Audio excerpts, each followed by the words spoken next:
Okay, welcome to part 2 of my guitar pedal board video series. Now, we have completed the next stage, which is to cut the piece of plywood and also get it fixed into the top of the tool chest. Now, I've actually gone for a thicker plywood than I had originally planned, partly because I had some of this stuff lying around. So this is 18mm thick. This is the same plywood that I used to make these workbenches. So I could have tried to get a smaller piece, but I thought, you know, given that I've got this lying around, this is kind of a pedal board made out of stuff that I've already got, let's keep with the spirit of it, and also means I've been able to make some progress. So this is 18mm thick. I thought it might be a bit too heavy, but actually it's not too bad at all. It's certainly very substantial, and if I want to be drilling some brackets into this, it's certainly going to be substantial enough to do that.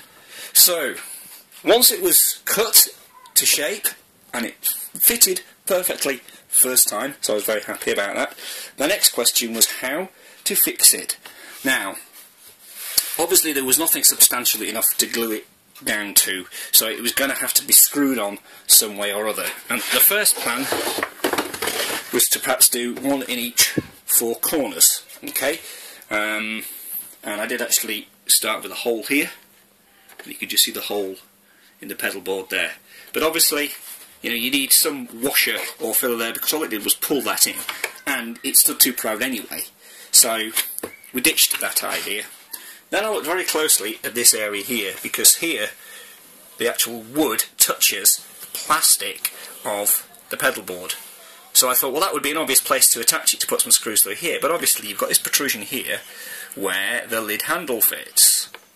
So we didn't again want to screw onto this bit, because it would just bend it in.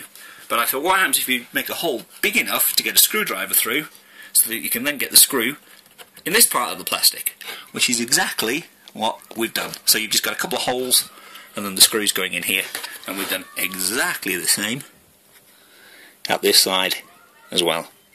Okay, so that is substantial enough. That's not going to go anywhere. That's 4 screws keeping that in now. So that should now take the weight of the pedals on it, and also means it'll take some stomping as well. So that's stage 2 complete. Stage 3, well, it could be painting this, though that's not essential, though it probably would look nice in black. Stage 3 is thinking about how are we going to get the pedals now onto the board. And I am kind of thinking brackets rather than Velcro, because I'm not convinced that Velcro will be strong enough. I may be wrong.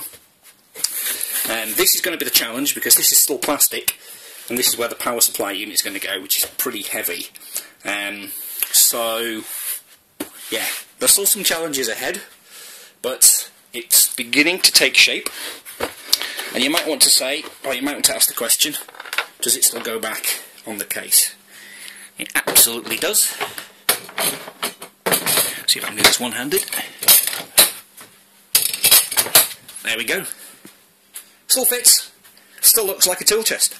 Could still be taken back to being a tool chest if you ever wanted it to use it for that purpose. So, all in all, to me, that seems like a pretty good solution. Let's just hope we can get phase 3 to work, and we can have this up and running soon. So, thanks for watching, and keep your eyes peeled for part 3.